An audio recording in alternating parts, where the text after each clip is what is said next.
ನಾಡಿನ ಸಮಸ್ತ ಜನತೆಗೆ ನನ್ನ ನಮಸ್ಕಾರ. ನಮ್ಮ ಯೂಟ್ಯೂಬ್ ಚಾನಲ್ಗೆ ನಿಮಗೆಲ್ಲ ಸ್ವಾಗತ. ಗೃಹಲಕ್ಷ್ಮಿ ಯೋಜನೆಯ ಬಗ್ಗೆ ಒಂದು ಬಿಗ್ ಅಪ್ಡೇಟ್ ಬಂದಿದೆ. ಹೌದು ಸ್ನೇಹಿತರೆ, ಸೆಪ್ಟೆಂಬರ್ 14 ಕೊನೆಯ ದಿನಾಂಕವಾಗಿದೆ. ಸೆಪ್ಟೆಂಬರ್ 14ರೊಳಗೆ ಈ ಕೆಲಸ ಮಾಡುವುದು ಕಡ್ಡಾಯವಾಗಿದೆ. ಈ ಕೆಲಸ ಮಾಡಿಲ್ಲ ಅಂದರೆ ನಿಮಗೆ ಯಾವುದೇ ಕಂತುಗಳು ಜಮಾ ಆಗುವುದಿಲ್ಲ. ಇದರ ಬಗ್ಗೆ ಸಂಪೂರ್ಣವಾದ ಮಾಹಿತಿಯನ್ನು ಈ ವಿಡಿಯೋದಲ್ಲಿ ತಿಳಿದುಕೊಳ್ಳೋಣ. ಅದಕ್ಕೂ ಮುನ್ನ ನೀವು ನಮ್ಮ ಚಾನಲ್ಗೆ ಸಬ್ಸ್ಕ್ರೈಬ್ ಮಾಡ್ಕೊಂಡಿಲ್ಲ ಅಂದರೆ ಸಬ್ಸ್ಕ್ರೈಬ್ ಮಾಡ್ಕೊಳ್ಳಿ. ಹಾಗೆ ಈ ವಿಡಿಯೋಗೆ ಒಂದು ಲೈಕ್ ಮಾಡಿ.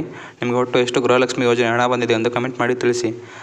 ಹಾಗೆ ಎಲ್ಲರಿಗೂ ನಮಸ್ಕಾರ ಸ್ನೇಹಿತರೆ. ಗೃಹಲಕ್ಷ್ಮಿ ಯೋಜನೆಗೆ ನೀವು ಅರ್ಜಿ ಹಾಕಿ ಪ್ರತಿ ತಿಂಗಳು 2,000 ರೂಪಾಯಿ ಹಣವನ್ನು ಪಡೆದುಕೊಳ್ಳುತ್ತಿದ್ದರೆ ಅಂದರೆ ಈ ಕೆಲಸವನ್ನು ನೀವು ಕಡ್ಡಾಯವಾಗಿ ಮಾಡಲೇಬೇಕು. ಹೌದು, ಈ ಕೆಲಸವನ್ನು ಸೆಪ್ಟೆಂಬರ್ 14ರೊಳಗೆ ಮಾಡಬೇಕಾಗುತ್ತದೆ.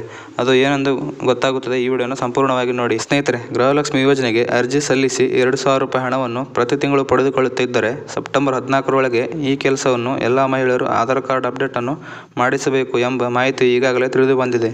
ಹೌದು, ಆಧಾರ್ ಕಾರ್ಡ್ ಮಾಡಿಸಿ 10 ವರ್ಷವಾದರೂ ಇನ್ನೂ ಸಹ ಆಧಾರ್ ಕಾರ್ಡನ್ನು ಅಪ್ಡೇಟ್ ಮಾಡಿಸಿಲ್ಲ ಅಂದರೆ ನಿಮ್ಮ ಆಧಾರ್ ಕಾರ್ಡ್ ಸೆಪ್ಟೆಂಬರ್ 14ರೊಳಗಾಗಿ ಕಡ್ಡಾಯವಾಗಿ ಅಪ್ಡೇಟ್ ಮಾಡಿಸಿಕೊಳ್ಳಲೇಬೇಕು. ಹೌದು ಸ್ನೇಹಿತರೆ, ಸೆಪ್ಟೆಂಬರ್ 14ರೊಳಗಾಗಿ ಗೃಹಲಕ್ಷ್ಮಿ ಯೋಜನೆಯ ಅರ್ಜಿ ಹಾಕಿ ಎಲ್ಲ ಮಹಿಳೆಯರು ಅಂದರೆ ನಿಮ್ಮ ಆಧಾರ್ ಕಾರ್ಡನ್ನು ಮಾಡಿಸಿ ಒಟ್ಟು 10 ವರ್ಷವಾಗಿದ್ದರೆ ನೀವು ಈಗ ಸೆಪ್ಟೆಂಬರ್ 14ರೊಳಗಾಗಿ ಆಧಾರ್ ಕಾರ್ಡನ್ನು ಅಪ್ಡೇಟ್ ಮಾಡಿಸುವುದು ಕಡ್ಡಾಯವಾಗಿದೆ. ಈಗಾಗಲೇ ನೀವು ಆಧಾರ್ ಕಾರ್ಡನ್ನು ಅಪ್ಡೇಟ್ ಮಾಡಿಸಿದ್ದರೆ ಅಂದರೆ ಈಗ 1 ಅಥವಾ 2 ವರ್ಷದ ಹಿಂದೆ ನೀವು ಆಧಾರ್ ಕಾರ್ಡನ್ನು ಅಪ್ಡೇಟ್ ಮಾಡಿಸಿದ್ದರೆ ಮತ್ತೆ ಅಪ್ಡೇಟ್ ಮಾಡುವ ಅವಶ್ಯಕತೆ ಯಾವುದೇ ಇಲ್ಲ.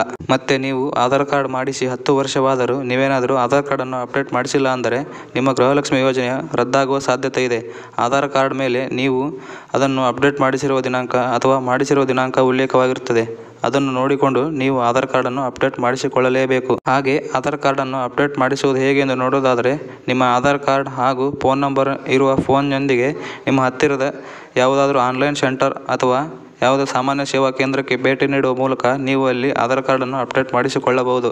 ಇದಾಗಿತ್ತು ಇವತ್ತಿನ ಮಾಹಿತಿ. ಇದೇ ರೀತಿ ಹೆಚ್ಚಿನ ಮಾಹಿತಿಗಾಗಿ ನಮ್ಮ ಚಾನಲನ್ನು ಸಬ್ಸ್ಕ್ರೈಬ್ ಮಾಡ್ಕೊಳ್ಳಿ.